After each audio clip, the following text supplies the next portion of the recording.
Oh, where to begin? I actually don't think I need to tell you about what's going on in the world because I don't know anyone not currently completely glued to their phones, letting the news of the world slowly burn their eyes into little pieces of coal. Actually, scratch that. I do know one person who seems to be finding plenty of time to relax. Oh, yes, I do have some very serious choice words for the fact that President Trump spent the weekend golfing again. For his estimated 98th golf game of this term. Gee, I'm starting to think that his administration prefers it when he's golfing so they can get on with the important work of starting wars in the Middle East, floating the idea of a military draft, and spending all their time making AI graphics of what they wish the president looked like instead of the big rash he actually is. President Trump couldn't even resist golfing the same weekend that he went to the dignified transfers of the first servicemen and women to die in this war. Sidebar, yes, I also have some choice words for the hat that he wore to that. He couldn't even hide in his makeshift Mar-a-Lago situation room and pretend like he was too busy working to hit the links. You know it. You've seen the pictures. The secure situation room that they insist is definitely not a fort made of pillows and blankets. You know what I'm going to say next? Can you imagine if Biden did that? Ah ha ha ha.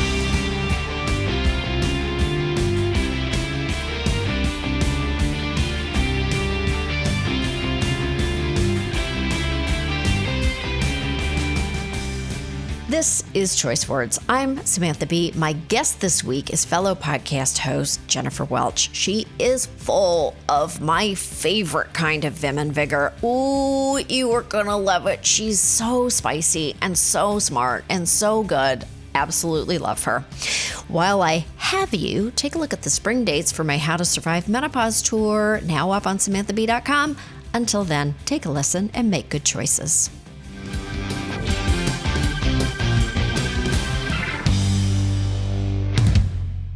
Oh my God.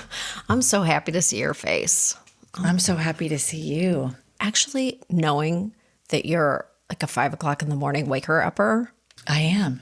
I can't believe we're doing this at 1 o'clock in the afternoon. We should have done it at 5:45. I shine in the mornings. I mean, I shine. I am just like all cylinders. All cylinders. How do you do with the time change? Still? You're just like crack of pre-dawn. Yeah, I'm this ridiculous, I really believe in circadian rhythm. So like when I travel, instead of blackout curtains, I always leave a little bit open so my body can adjust to the sun wherever I am. Yes. Same. I think the sun guides us. It guides us. I can't actually, like, I actually flip out in rooms where curtains are drawn, and my husband's the exact opposite. He's like, black it out for me. Let me not know where I am at any time. I'm like, I find that so confusing. Like spiritually, my body just starts to then I can't sleep at all because I'm like, oh, I'm in a box. Yeah, the sun needs to guide our bodies as to like when we wake up, when it just kind of naturally goes. Yes. That's as spiritual as I get, my circadian rhythm. I join you in that. And I join you, and we are going to talk about the world, and it's going to be suck so much, but it's going to be fun to do. But I share your love of design. Look at your beautiful room behind you. Thank you. This is, I recently moved to New York. I know. Yeah, it's been really exciting. So this is my apartment. Amazing. And it's been, my youngest son graduated from high school. Okay. And went to school at USC. And I was just like, I am not going to be an empty nester, depressed. What am I supposed to do with my life? So this is my midlife gap year in Manhattan. I had to live, this atheist, secular soul of mine had to live in the Bible Belt for 51 years. And I feel like a new woman. Yes. Nobody asked me what church I'm going to at all. No, Ever. never. Nobody's asked me that question once in New York. Absolutely not. You can go anywhere you like. No one cares. No one cares at all. Are you, okay, so I think that's rad. I think that's super cool. I feel like every time I go to a new destination, I go, could I reinvent my life here? But I never have done it. But you did it in the best place to reinvent yourself of all the places, truly. Do you think you can ever I mean, you're going to stay. Yeah. Yeah, I mean, I rented an apartment for a year and I thought, okay, I'm going to see if I like it. And if I like it, then I'll buy an apartment. Okay. So I've been here for 5 months now. And after about 45 days, I called the realtor and I was like, I love it. I want to start looking to buy an apartment. this is amazing. Do you have a neighborhood picked out? Do you know where you want, like where you want to live? You love your neighborhood that you're in? Yeah. Yeah. Oh my God, that's incredibly exciting. What is your life like here? So, I mean, here's what's so exciting about living in New York from somebody who lived in the literal middle of America. And I lived in Oklahoma City, so it's a city of 1 million people, but it's very car dependent. The urban sprawl is massive. So what I enjoy more than anything are what architects and sociologists referred to as third spaces. Right. And third spaces, actually, they've studied increase the happy factor of the citizens.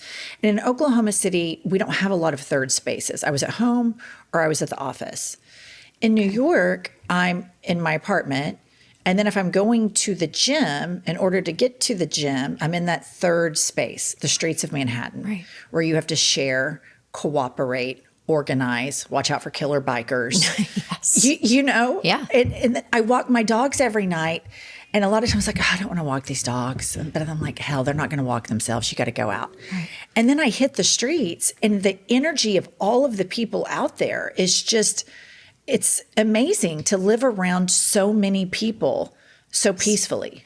Yes, there is that. There is like a cooperation, or there's like something that I think it happens to people if they move to California or whatever too. It's like they become very insular in their worlds, and then their world is like the car and their home and some film set, or maybe like another place where they go and they do work and stuff. But you have to. New York is like a day where you will have the most incredible experience, and you'll see and eat something that you couldn't have imagined could be so good. And then you'll have the most humbling experience that you've had in months, like all swirled together. So it's like all of these different shades of humiliation and surprise and joy and like disgust. Yes. It's like you're going to walk through the filthiest places and the most beautiful places. Totally. It keeps it very... Within a block. Within a block. You can live a whole world. I think it keeps it very real. Yeah, there are corners that are just disgusting. Oh, filthy. Absolute just gutter snipe. And then you walk literally 5 or 7 yards, and then you're like, look at this gorgeous building. Look at that lobby. 100%. My God. Like, what is this pastry? Holy Christ. Who thought of this? And then you're like, oh, someone's taking a dump in front of the Vietnamese restaurant I like. Can I still go in? Yeah. Yeah, it's really so much fun having that extra space. And here's another fact about New York. So you would think, okay, she lived in Oklahoma, I bet she was outdoors all the time. Oklahoma, you think, boy, you're going to be outdoors. The natural world. If you live in a place like Oklahoma, I literally drive my car into my garage, put the garage door down, go in, right? I am outside so much more in New York City than I ever was in Oklahoma City. I'm outside all of the time, blizzards, whatever it is. And then that's the thing too, the peer pressure. So we got so cold and it was like, 5 degrees or something. And I was just like, I don't know if I'm built for this, but I had these dogs have got to go outside, right? Yeah. And then I go outside and then there's thousands of other people outside. And then you're like, okay, don't be a P-U-S-S-Y, Jen. You can say pussy. You had to go. Okay, thank you. Please say Don't be a pussy, Jen. You've got, look at all these people. So the peer pressure of nobody else being a pussy when it's Arctic air, that's really good for me too. I think peer pressure and public shaming is really good. It's a very effective tool. It's an underused tool, actually, in a lot of different ways. I don't know. There's too many people who can live shamelessly. It doesn't bother them at all. They thrive on it. They're fucking sociopaths, actually. They are. They are. Like, I can only feel if I'm getting attention. It doesn't matter what I'm feeling, and it doesn't matter what someone throws at me. But if someone's if I'm getting a reaction, that's as good as an emotion. And I do feel that our government is being run that way. I don't think there's any question. Yeah. I mean, it's run by a bunch of psychopaths slash sociopath, and you cannot shame the shameless. I mean, this is just something they do not feel. It is something they do not think about. Yeah. It's watching the moral collapse of the people that run the federal government. It's so surreal because we're hardwired, like, with all of the stuff we think about our country. Like, we care about national security and transparency, and nobody's above the law. Well, all that's now is bullshit. It's all bullshit. It's just total bullshit. Our federal government is a crime syndicate. I don't understand. I don't understand where we are right now. And I'm immersing myself in things that are so incredibly depressing. And part of that is just keeping up with the news. And it's actually very hard to feel normal about anything. How are you navigating that? How are you? I know your media diet is similar to mine because that is your business now.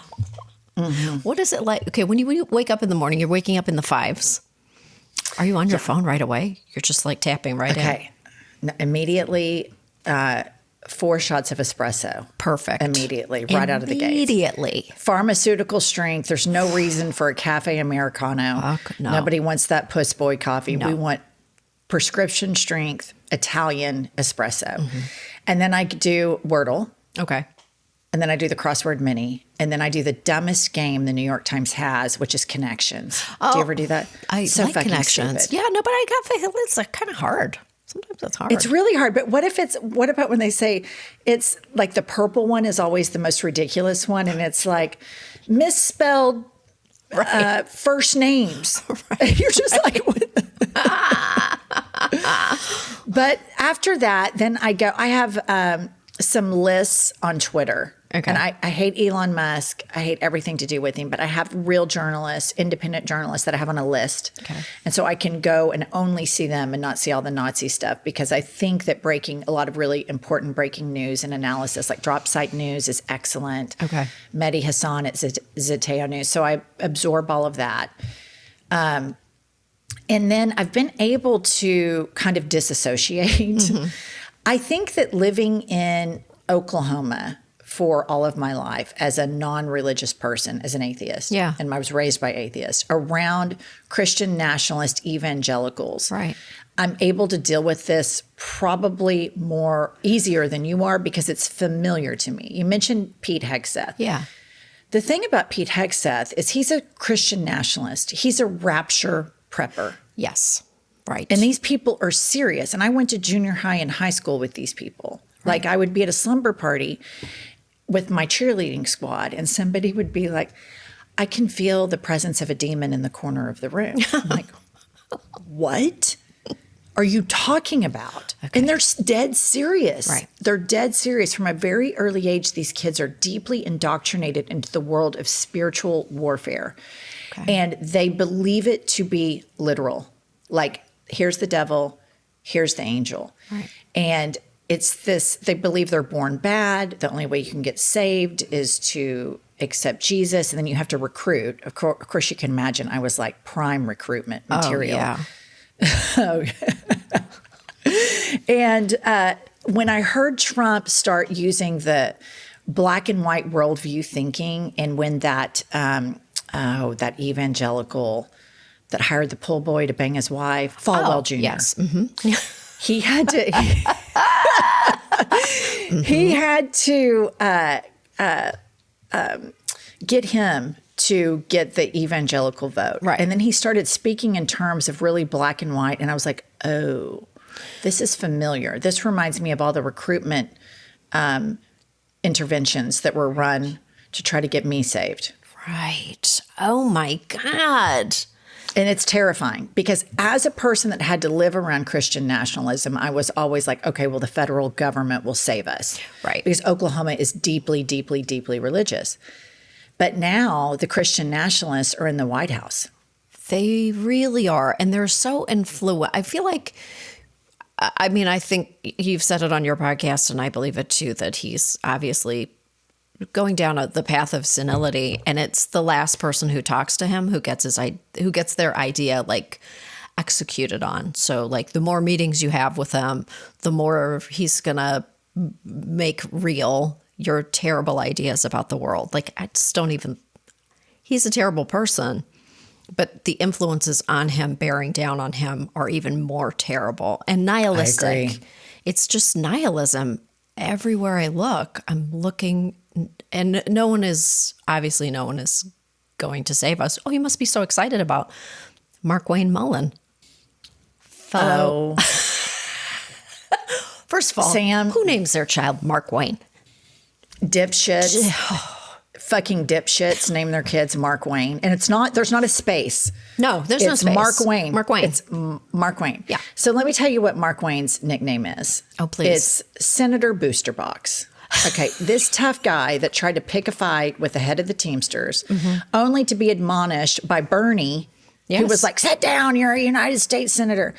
When he does press conferences, this big tough guy, he has to stand on a booster box because that's how short he is. No disrespect to any short listeners. We love of our this short podcast. kings.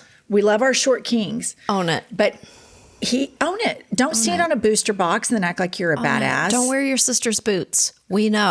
We know you were standing on a, like in television, we call it a quarter apple or a half apple, like an apple. Yeah. You don't need a quarter apple. Just be who you are. Yeah. Okay. But the thing about Mark Wayne or even Kristi Noem, and we always need to remember this, they don't run DHS.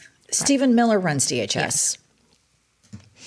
I mean, that's the guy who runs it all. And this guy is a complete psychopath. There is not a padded cell in a straitjacket that could contain the diabolical psychosis of Stephen Miller. It's, when a person shows themselves in high school, when you go to, not to like bring it all back to high school, but like there is, when you were in your younger years, you could identify a person who literally had no soul and was like, had the cold black eyes of a shark. And there was always kind of like one or two people around and everybody just kept their distance. Mm-hmm. And our instincts were correct because we're watching this literal embodiment of someone with so much anger, so much resentment, feelings of indignation, like we're watching his revenge on the world. Yeah. It's just chilling. I don't know what to make of it. I don't know even what to say. I started listening to that New Yorker article about Hiroshima that kind of changed everybody's attitudes about nuclear war. It was like, I got to listen to this. I have to read this. So I bought the audiobook of it, just this like telling of the survivors of the stories of the survivors of Hiroshima. And I'm like, we should all be listening to this right now because sorry, I'm going on a fucking tangent. I feel like there's no solemnity. We're not doing these things with any sense. We don't have people leading us who have a sense that ending a human life is a solemn affair, that putting people at risk means something. It matters. That human life matters. And I don't know where to put all of this. Well, I've had some scholars on the podcast. Yeah. Timothy Snyder, Ruth Ben-Ghiat, Jason Stanley. Yeah. Really, really smart people. And there's a playbook that the United States is following. It's a failed playbook, but we are living in this moment in history where we have the strongman, which is Donald Trump, which has been propped up. And it's always this version of toxic masculinity. One of the through lines, Ruth Ben-Ghiat tells me, is homophobia. One of the through lines of all dictatorships or autocrats or strongmen. Here's some things that we have going for us right now. Okay. I'm going to give you a little optimism. Thank you. The strongman is frail. The strong man has cankles the size of the biggest NFL linebacker's thighs. The strong man has chlamydia or crabs or something going on in his neck. The strong man has to wear makeup all over his hands because they're all bruised. The strong man has a droopy lip. Clearly, he's had some sort of stroke when he went AWOL from the public for a week. Right. Also, interestingly, I just want to point this out if you have any alpha males listeners. The strongman wears a full face of makeup and seems to be far more interested in his interior design projects. And that old queen blares the Phantom of the Opera all the time in the Oval Office. And so this whole idea that this guy is like, when I think about all the podcast bros, right, and all the like shared masculinity they feel, I'm like, for that old queen? Yeah. Are you kidding me? Yes. If you like drag queens, there's fabulous drag queens out there. Much this more guy talented. ain't it. Yeah, he is way not more talented. I don't understand their embrace of, I don't understand why more people haven't turned on him. That is kind of what's killing me. I'm like, at this point, if you voted for him and you wanted this and you like this, I'm just like, well, fuck you then. I don't know. You're lost. I guess you're just lost. I agree with that. And I'll tell you what a lot of people in political circles will say, we need to provide these people an off-ramp and we need to accept them. And I'm like, these people are never, ever, ever going to vote for Democrats. Never. I know this because I lived around them. Quit chasing the elusive, reasonable Republican voter. Yeah. Voting for Donald Trump, specifically the third time, after we all saw January 6th, after he was a convicted felon, all of the things, we knew how dangerous he was. We knew the people that worked with him in Trump 1.0 came out, and these are neocons, conservative neocons, said, oh, God, this guy's a fascist. This guy doesn't respect the troops. This guy wanted generals like Hitler's generals. This guy should be nowhere near power. Rex Tillerson called him a fucking idiot. Yes. And that's a direct quote. So anybody who voted for him that third time, I have to say to the Democratic Party, they're never going to vote for you. Accept it. They don't like you, period. We have bad people in this country. Accept it. Yeah. Quit trying to make them into good people. They're never going to be. Yes. Stop it. Now, can you go after your base? Can you go after independent voters? Yes. But I think when you see that number, and I think it's around of the electorate, I think we're probably around 30%. Trump's approval is around 35. Support for the war is around 25. So let's split the baby and say it's around 30%. 30% of the population are dipshits, are sociopathic, religious fanatics, and they're just so greedy with money, they don't give a fuck about human life. They're never going to vote for Democrats, and we just have to accept it. We just have to accept it and just go and be like, how can we get more people, more reasonable people, more non-voters voting? How you just have to like, ultimately, there's no science to it. It's just you have to have more voters. You have to have more voters than the other people. So you have to get more people who didn't vote to vote, or you have to make more babies and force them to vote as you wish. And we all know that that works perfectly. Yeah. I think that one of the reasons why, and this is the reason why I love your podcast so much, is because you speak so forcefully with conviction. And I believe you. When you say the things you say, they come straight from the heart, and they're true. And I think that is what is missing so much in our politics. I think that is why, and I'm so thankful that you call out like our Democratic leadership for being pussies when they're pussies, because they're just always trying to like please everybody, and it ends up pleasing no one. You literally cannot please people. It is almost impossible. Did you, in a way, did you know that you wanted to do a podcast in that way, or were you just like, I'm just speaking from the heart and I don't give a shit who listens to this, but maybe people will. I don't know.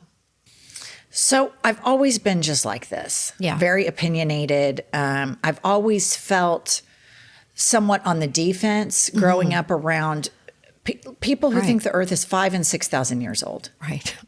People who, I asked somebody once who was trying to convert me to Christianity, an adult, we were in our 20s.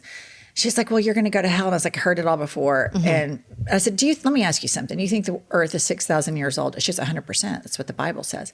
I go, what do you think about dinosaur bones and carbon dating? And she said, well, I think Satan hid them to test my faith. Dude, I'm okay. No, I'm serious. This is those 30%, you guys, That evangelical, they're the most co-opted group. I grew up around these people. Now, I want to paint the picture to your listener. There are a lot of my friends in Oklahoma City are fabulous blue dots in a red state, gay people, lesbians, trans people, queer people, very progressive white women, a lot of great black women that my son played basketball with their sons, really good people that fight the good fight.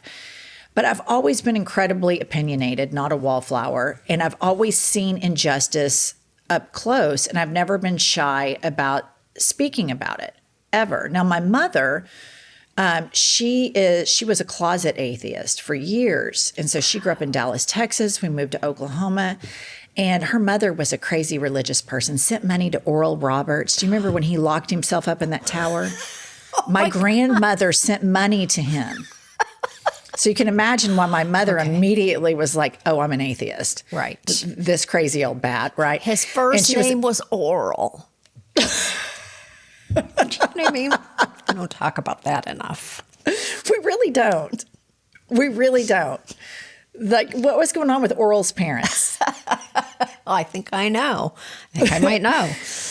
But so she felt very like, she's not as extroverted as I am, but she felt very much, she's 83 now, and she just felt very much like she couldn't tell anybody she wasn't a believer. So she just kept to herself and read books. So I lived this real split screen where I wanted to fit in with my friends, and they were all deeply religious.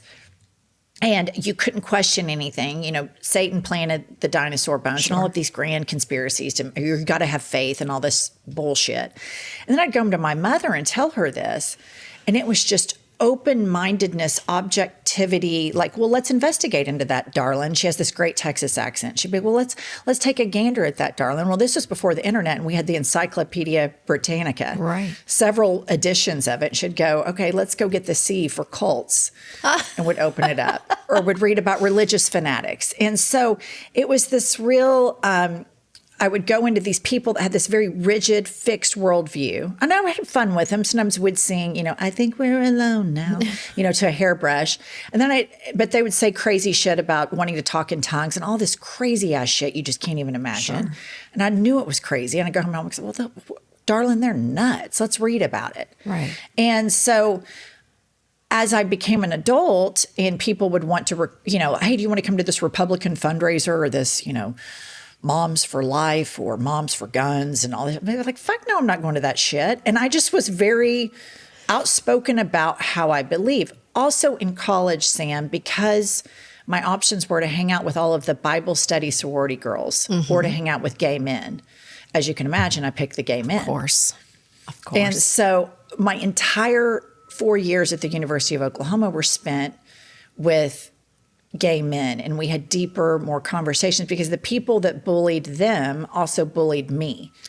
Right. So I just have always been, and then I had friends that died of AIDS in the early 90s, and you see just the injustice, the bigotry, all of the phobias, homophobia, all of it.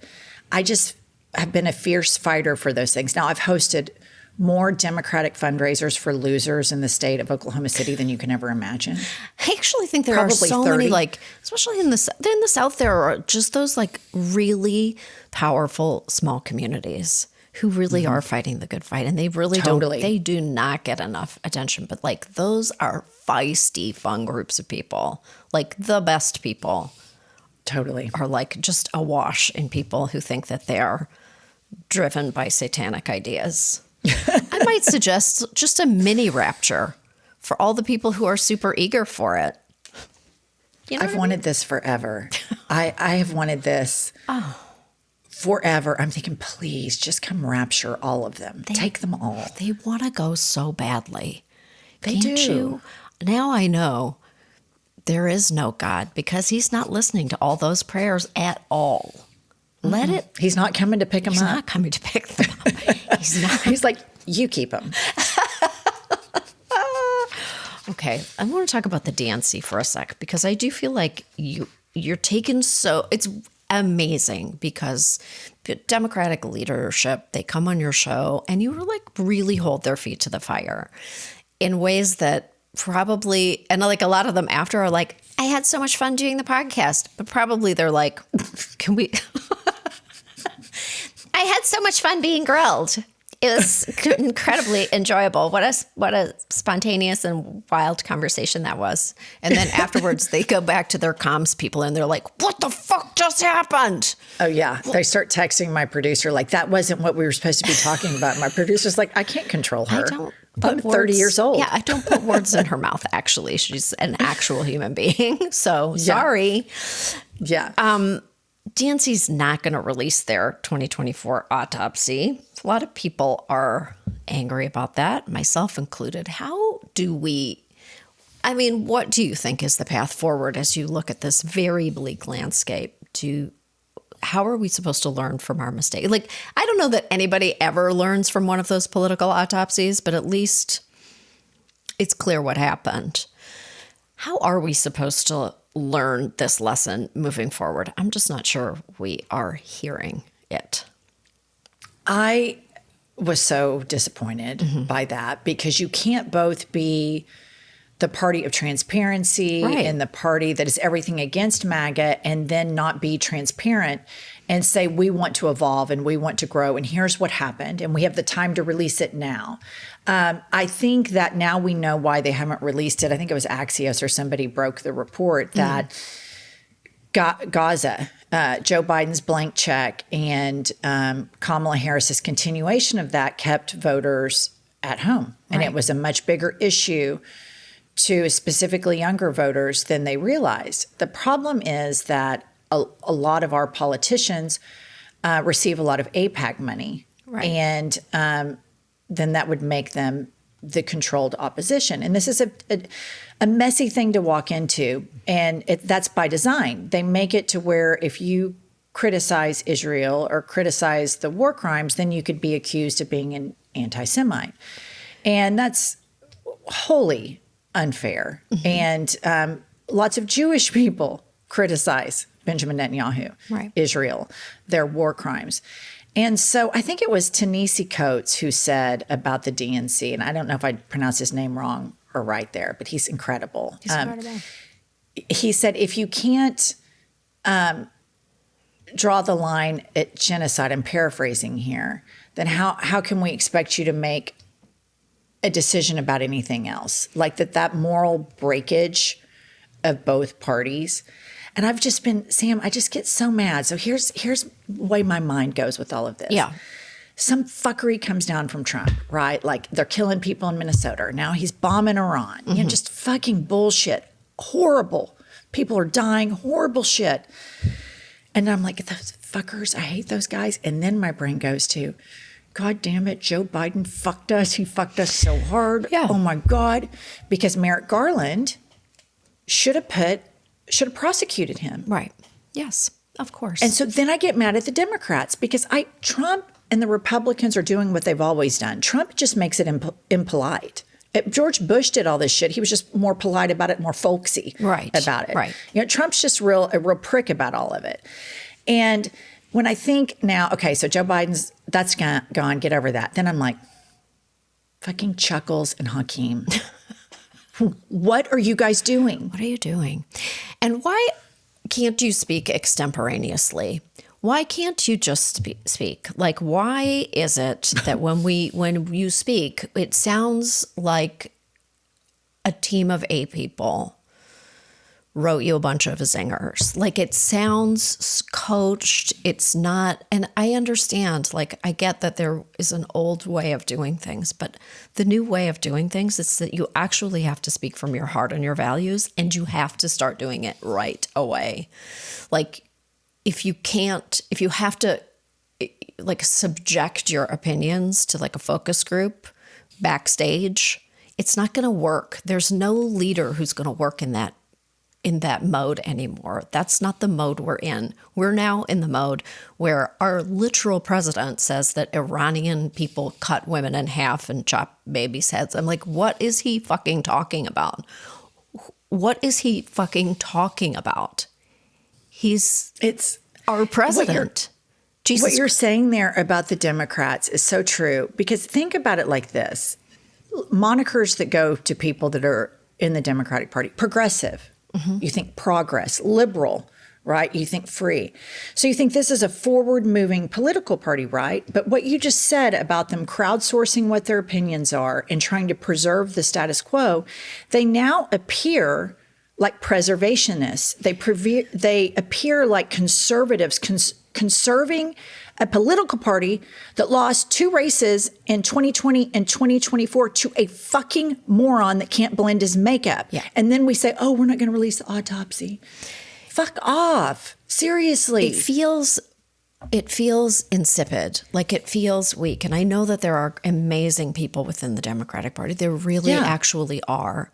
And there is like a contingent of leaders and future leaders who can speak to this moment. But I think that we are like in this bog of having to just kind of clear out some of these voices who are just so like pre-compliant. It feels wrong to me right now. It just feels so off. And I wonder if you see, are there voices emerging? Like, what do you think of James Tallarico winning?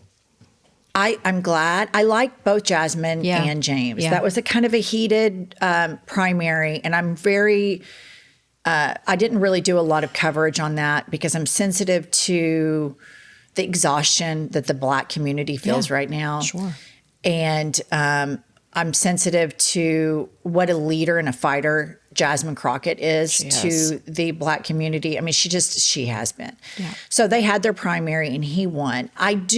I personally, this is me, raised by an atheist who was the victim of conversions her entire life. When people start quoting scripture and they're running for president, even if they're a Democrat, I'm always like, shut the fuck up. However, I do think it's smart because the Jesus, not the Republican Jesus, not the white one, but the brown one. Yes. That James Tallarico talks about was a radical empath. Yes. And I think it might be good to have a candidate like that reminds these people that that's what their faith is. And you have to understand, in places like Texas and Oklahoma, everybody's kind of spread out. And so there's not a lot of culture, like what we were talking about at the top of the pod, walking out in the street and it just multiculturalism slaps you in the face.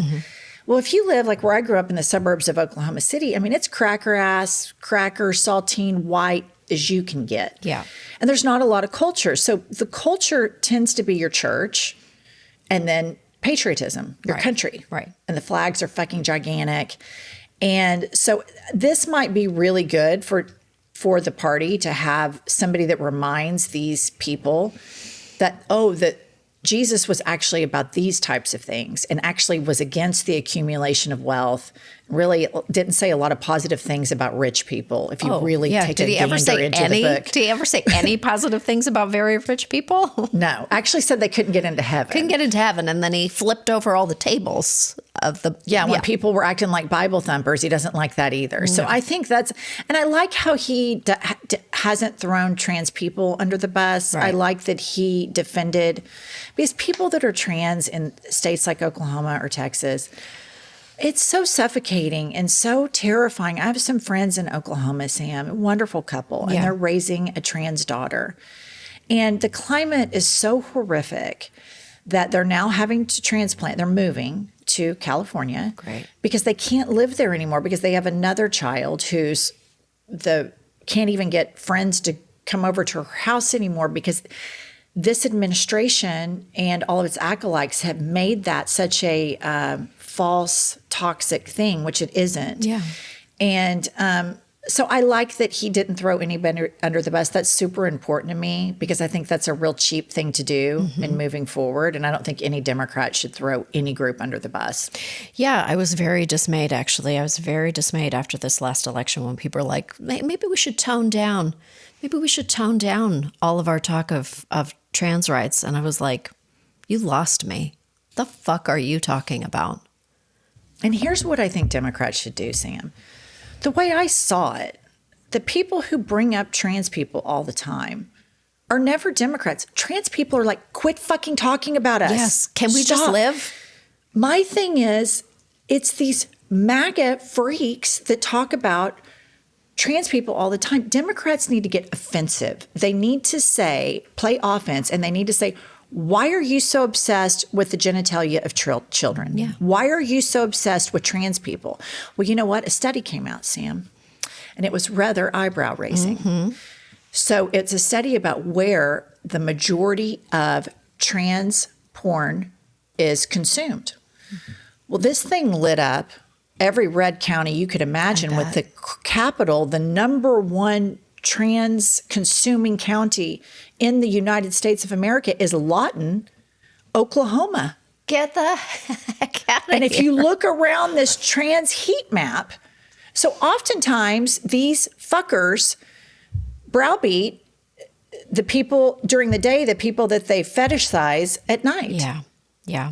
I was going to say Mike Utah, Johnson. but it's actually Oklahoma. Good on you. Utah lit up like an intercontinental ballistic missile as well. Of course. I feel that Utah is like the porn consumption capital, just in Those general. poor Mormons. Oh, God. Oh my God, we did a show there. This is some tea. So we did a I've Had It podcast live show there. Okay. And Pumps and I are super into like religious cult documentaries, et cetera. And so the Mormons are just, it's just content rich, right? The fuckery is just 5-star. So we did this VIP meet and greet line. And as people came through, would say, "Are you Mormon?" There's an ex-Mormon. There was an ex-Mormon, ex-Mormon. So this one gal, she was an emergency room nurse in Salt Lake City. Okay. And she said these kids would come over from that Mormon university. Oh, yeah. And they would have herpes like in their armpits or in their elbows like this, because instead of having vaginal sex, they're having armpit sex. Armpit sex. They're just putting it, just any old, just give me the crook of your arm. You know what? That's so sad. I have to put my dick somewhere. Let me nestle it. Oh, no. Those poor kids. Nobody's teaching them about consent. It's just so sad. It's so awful. We need also sex education in this country. That's so far down. You know what I mean? Things that I think about a lot. I mean, sexual education, I think about it all the time. It's one of my minor obsessions, and how much people don't know about their own bodies. And I really do. I'm laughing about getting herpes in your neck folds, and I shouldn't be, because it is a fucking tragedy. It's a tragedy. It's a tragedy. And it's so, I remember growing up, the religious people in my lives, my peers, their number one thing they got from their church was that abstinence, not to be a good person, not to help sick people. It was this weird, grotesque obsession with children's virginity. And when you step back and think about that, it's really weird. And then when you don't teach teenagers about consent and about rape and about consensual sex and about respect, then a lot of things come out of that. Like a lot of boys and girls can be making out, and they don't know that no means no. And so sexual assaults occur, and girls are victims of it, but then they carry around all this shame because they think they've sinned. Carry so much shame. There's so sad. So much shame around all of it. And shame, if you're growing up and your sexuality is different from all the people at your slumber party, and it is just shame piled upon shame piled upon shame. And I don't know. And then you go to Amsterdam and you're like, oh, all the children are talking about like sexual pleasure. Like there's such advanced conversation happening in all the four corners of the globe around sexuality and consent and like what your body is for and who gets to touch it if you want them to and what that means. Like, and imagine going to Brigham Young and you get herpes in your armpit and you've never, like, sexual pleasure didn't even come into that conversation for you at all. So that's yet another hang up and a shame to hang around your neck. We are really burdening people with a lack of information and agency in this country. We are. Oh my God. Ooh, okay. Are there candidates? Are there political candidates that you think no one's talking about, who we should be talking about, or not enough people are talking about them? I kind of feel like, do you remember in, I guess it was like 2006, right?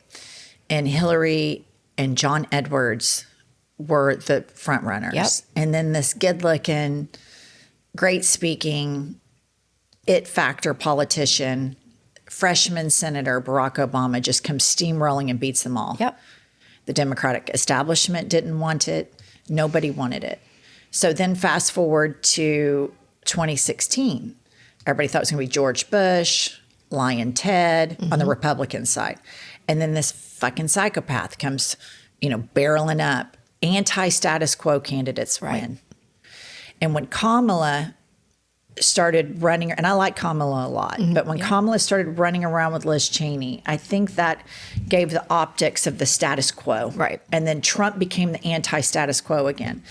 So I think Gavin Newsom wants to be president really, really, really bad. He's really trying to be everything to everyone. Thirst trapping. Yeah. Pick me a little bit.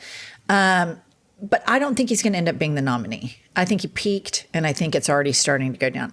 I'm hopeful that somebody I would love to see like a Chris Van Hollen. I don't know if he has enough riz, but God, he has moral clarity. Right. He speaks out about everything with crystal clear moral clarity. He doesn't play pick-me politics.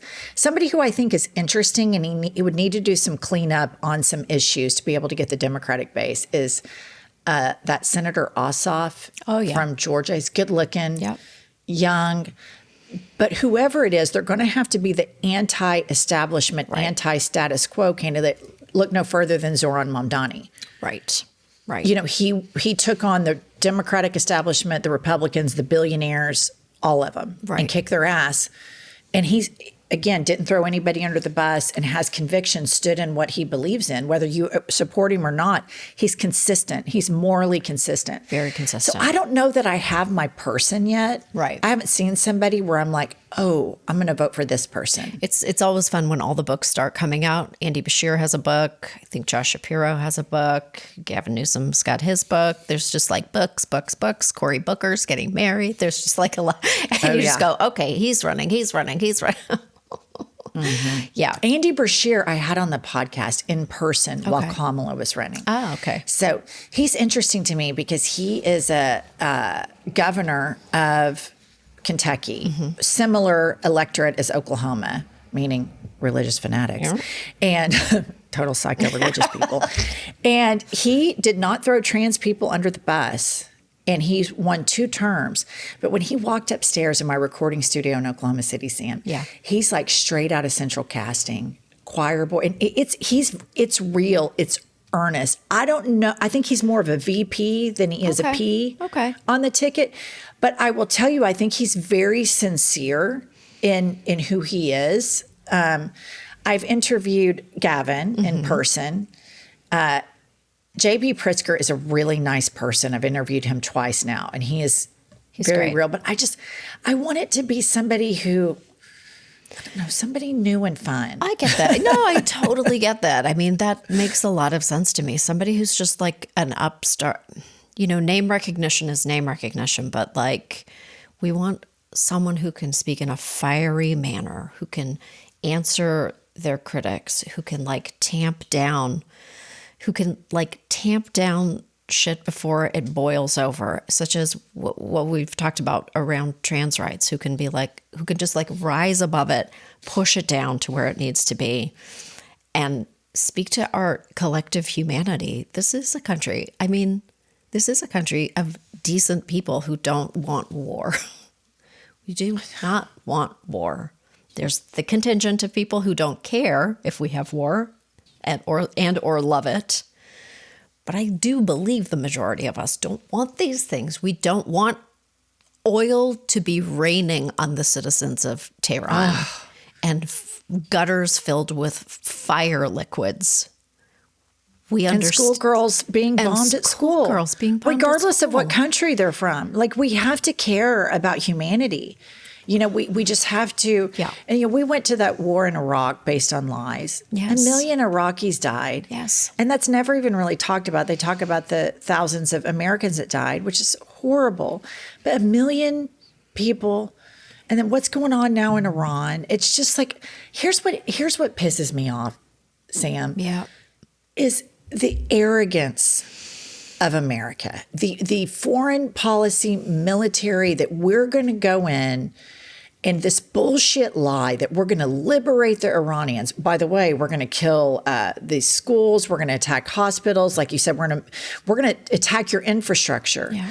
But they lie to these desperate people and tell them we're coming to rescue you. And that's never what it's about. Never. It's never about that. And it's just this arrogant foreign policy. And I know that that's a part of American politics, but like my experience with being an American, meeting and talking to people like you, and even people that might be on the other side of the spectrum, finding a shared sense of humanity, but then knowing that the way our image is projected out to the world, and it's worthy, like we deserve all of the criticism that we get, but it's been heavy. It's heavy. And it's really been hard living here, watching this. Really, really hard. I grew up in Canada.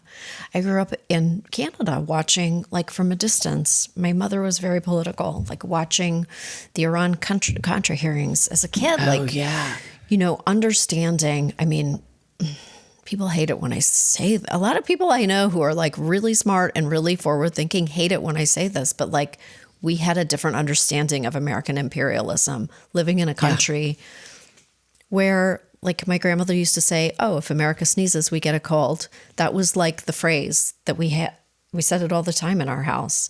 And it is so much more true now than it even was then. Yeah. And projecting a new image for this country is so critical. Being different, actually. Being helpers again. The world is so weary of this president. A second term. We chose him a second time?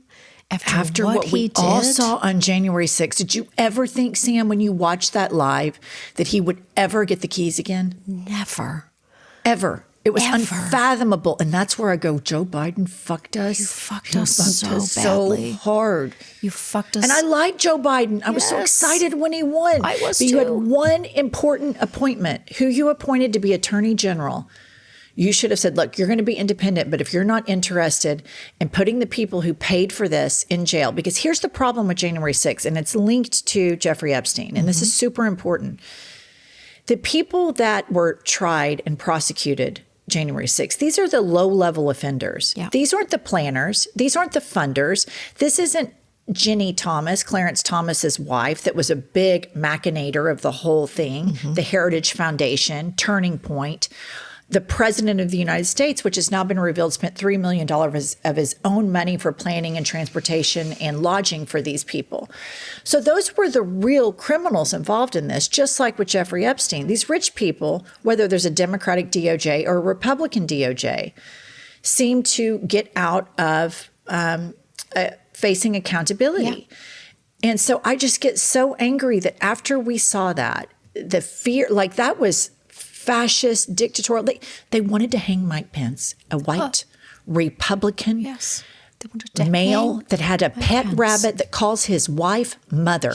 Not even that motherfucker was safe. Asked his wife to marry him by putting a ring in a baguette and shellacking it. The man, I don't agree with much he says or does, but he is a decent human being. And they wanted to kill him for disloyalty. Yeah. And so like after that, the fact that DOJ didn't take that seriously, that Biden didn't tell Garland, full tilt, follow the law, follow the facts. But Jack Smith wasn't appointed for 2 years. That's where, did he do the CHIPS Act? Did he do the Infrastructure Act? Did he do all of those things? Yes, and all of those are great. But the biggest threat now is that we had fascism at the door. People wanted to kill Mike. I have a pet rabbit, Pence, call my wife mother and propose with a baguette. That fucker wasn't safe with these people. No, and so that's where I get so mad. But then I'm like, okay, Jennifer, you have to be forward thinking. Who else can you be mad at? Oh, I know. Chuckles and Hakeem. Accountability. I want accountability. I want grown-ups. I want grown-ups again. Oh my God. I could talk to you for 10,000 hours. I know, me too. Oh, Jesus Christ. I love what you do. I'm so happy you're living in New York City. This is awesome. It's really fun. Oh my God. excited. I'm excited for you. And thank I feel you like a big girl in a big You're city. a big girl. You're a big girl. The whole world is your oyster. You can run. You can run out on the street and you can do a spin and you throw your beret up in the air, and that's how your day starts every day. You just go, I'm here. And then get a baguette and go re-propose to my husband. That's you have to shellac it first. It's quite a process. Thank you so much for this. I am such a huge fan. And likewise, Oh, I think boy. it's therapeutic for us to talk about this shared trauma that we're all feeling. It really is.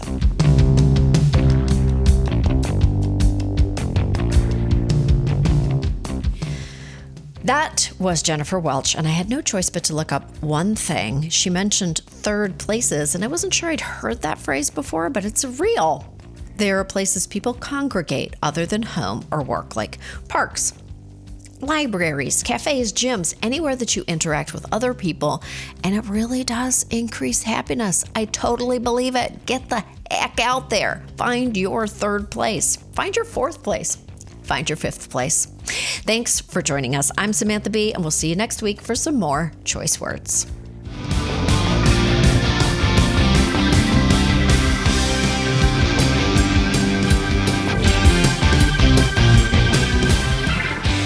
Thank you for listening to Choice Words, which was created by and is hosted by me, Samantha Bee.